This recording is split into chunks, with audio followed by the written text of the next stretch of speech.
Labanotation, also known as kinetography, is a form of writing that allows a choreographer to record movement on paper through a series of symbols. Invented by Rudolf Laban in the 1920s, Laban notation was his life's work, and he spent the rest of his life modifying and perfecting it. The form used today is a slight modification, created by the Dance Notation Bureau in New York City, and it continues to be researched and developed into a complete system. This video is intended to provide a basic outline of the core concepts of Laban notation. It is by no means a comprehensive guide.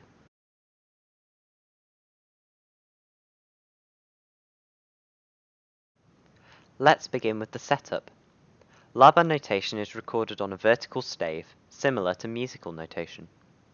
Each part of the stave has a dedicated region for body regions, such as right leg, left arm, torso, and head.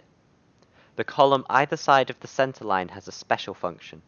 It denotes where the dancer is placing their weight. Every stave begins with a starting position, a written explanation of where you begin the phrase of movement from. If only the weight column is described, then the rest of your body is in a relaxed, natural position. On the left, my weight is in my feet in a normal standing position, and on the right, my weight is in my knees in a kneeling position.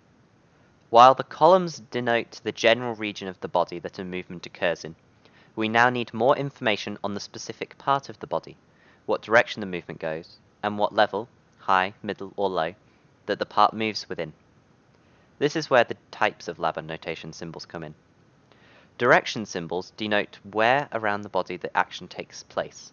Right, left, back, front right, back left, and more. The way these symbols are filled in convey what level, low, medium, or high, the action takes place in. If I want to lift my right arm in front of me, and my left arm to my side, both in the mid-level, like so, I would use these symbols on my stave.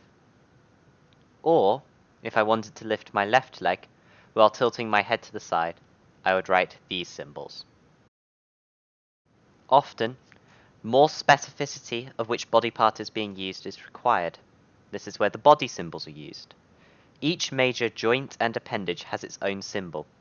If I wanted to specifically move my right elbow to the side and my left knee to the front, I would write these symbols underneath the corresponding column.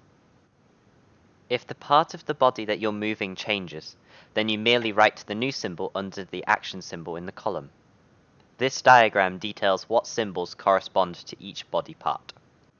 The size of the symbol impacts the length of the movement, short symbols for quick movements, and long symbols for fast ones. The stave is often divided into musical bars, and, depending on the rhythm of the music, the length of the notes can be interpreted as specific musical lengths, such as a half note, eighth note, or whole note's worth of movement. Turning has its own special symbols, one for right turns and one for left. Turns are assumed to be along the y-axis in this case. A small stroke called a pin denotes how far that turn is, while the symbol's placement and filling tell you the body part and level that the turn occurs in. You demonstrate where the rest of the body is during the turn in the movement before the turn, and movements that happen at the same time as the turn are in the same plane.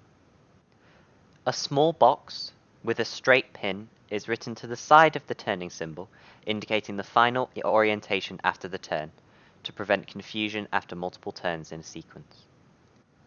If a sequence of movements are meant to be done one after the other in fluidity, then, much like in music notation, you use an arc across the symbols. When you are done with a phrase, you end the stave with a double line across, giving a clear and distinct separation between phrases. With this in mind, you can easily record a simple score. Even just recording a walking pattern, such as right, left together, left, right together, is feasible. Laban notation is a constantly changing and evolving language. This video is meant as a quick introduction to the concept. A great resource for further study is dancenotation.org, which has both written tutorials and videos on the topic that go farther in depth than what is presented here. Dances can and will survive across generations, with Labanotation as an archival tool.